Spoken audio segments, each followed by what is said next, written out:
Hello guys, ഇതാണ് black pool sand beach in Dartmouth Devon.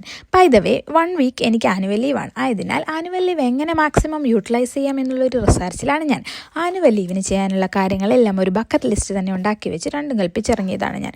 April മെയ്യോടുകൂടി ഇവിടെ അത്യാവശ്യം സൂര്യപ്രകാശമൊക്കെ അടിച്ചിറങ്ങിയിട്ടുണ്ട്. അതുകൊണ്ട് തന്നെ ഫസ്റ്റ് പ്രയോറിറ്റി ബീച്ചിൽ പോകുക, കടലിൽ ചാടുക എന്നുള്ളതാണ്. അങ്ങനെ ഞങ്ങൾ ഞങ്ങളുടെ 2 പീക്കിരി പിള്ളേരെയും പെറുക്കിയെടുത്ത് ബീച്ചിലെത്തി. ബീച്ചിൽ പോയ ഐസ്ക്രീം വാങ്ങുക എന്നുള്ളതൊരു മസ്റ്റാണ്.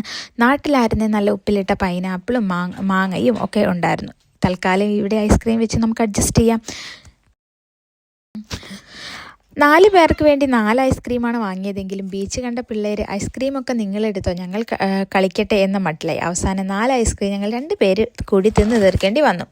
4 ഐസ്ക്രീം തിന്ന് തീർക്കാൻ ഞങ്ങൾ ഇച്ചിരി പാടുപെട്ടെങ്കിലും ബീച്ചിലിരുന്ന് ഐസ്ക്രീം കഴിക്കുക എന്ന് പറയുന്നത് ഒരു പ്രത്യേക സുഖമാണ്. ബാക്കി വന്ന ഐസ്ക്രീമിൻ്റെ കോൺ വെച്ചൊരു കുത്തബ് മിനാർ വരെ ഞങ്ങൾ അവിടെ സൃഷ്ടിച്ചു. അടുത്ത കലാപരിപാടി കടലിൽ ചാടുക എന്നുള്ളതാണ്. അതിനായി ആര് വെള്ളത്തിൽ ഇറങ്ങും ആദ്യം എന്നുള്ള കുലങ്കലുഷിതമായ ചർച്ചയ്ക്കൊടുവിൽ മിസ്റ്റർ ടെറൻസ് തോമസ് ഇറങ്ങാം എന്ന തീരുമാനത്തിൽ എത്തിപ്പെട്ടു. അതിനായി ഞാൻ നൽകിയ പ്രോത്സാഹനം ചില്ലറയൊന്നുമല്ല. അവൻ വെള്ളത്തിൽ ഇറങ്ങി പോയപ്പോൾ ഇതാ പോകുന്നു ജാഥ പോലെ 2 എണ്ണം പുറകെ.